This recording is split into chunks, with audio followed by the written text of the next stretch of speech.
I'm certified elder law attorney Ronnie Morton. Once you've gone through the estate planning process, you've likely become aware of what valuables that you have. With many of them, such as jewelry, it probably really makes sense to keep them in your home so that you can access them whenever you would like. But in other cases, it may make more sense to secure these valuables in a safe deposit box at a bank. The types of items that you want to keep in a safe deposit box can vary, but here are some common ones that people place in their safe deposit boxes.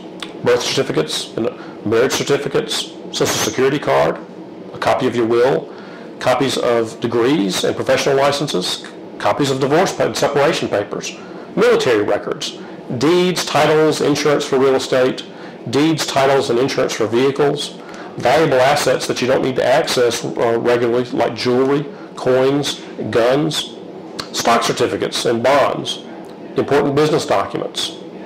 Now, for obvious reasons, you chose a safe deposit box because you want to take steps to ensure that the access to these valuables is extremely limited. For example, you may set things up so that anybody that you authorize to access the box must show a proper ID and a signature card when accompanying you to the bank. You can also work with your estate planning attorney to name someone in your trust who can only access your safe deposit box in the event of your death or incapacity. If you choose the latter option, it's a good idea to talk with your attorney about what valuables or important documents may be stored there.